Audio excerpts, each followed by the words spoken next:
Hello, hi అండి. బాగున్నారా? అందరు బాగున్నారా అండి?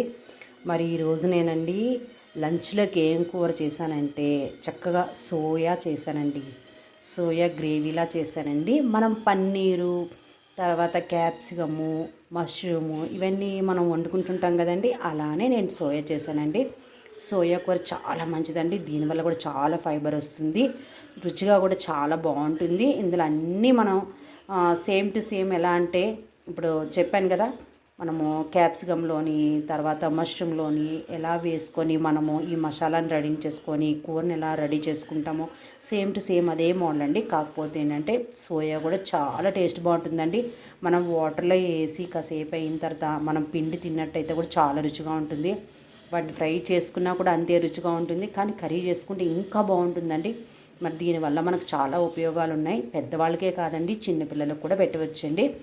మరి ఇది కానీ మనం రోటీస్లో వేసుకున్న, జొన్న రొట్టెల్లో వేసుకున్న, దోశల్లో వేసుకున్న చాలా బాగుంటుందండి. చక్కగా అంచుకు పెట్టుకొని తిన్నట్టయితే చాలా రుచిగా ఉంటుందండి. మరి ఈరోజు నేను ఏంటంటే రైస్లోకి ఇది నేను ట్రై చేశానండి. ఎందుకంటే సోయా తెచ్చి చాలా రోజులు అవుతుంది.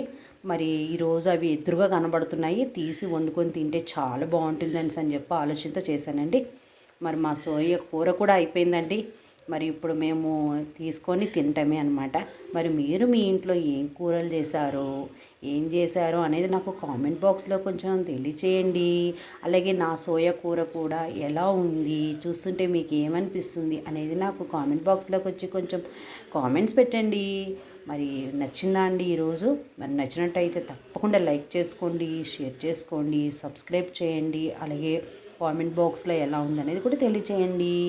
మరి కొంచెం దయచేసి మా ఛానల్కి సపోర్ట్ చేయండి.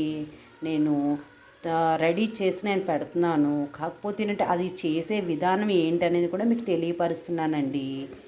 ఓకేనా అండి? బాయ్ అండి. థ్యాంక్ యూ అండి.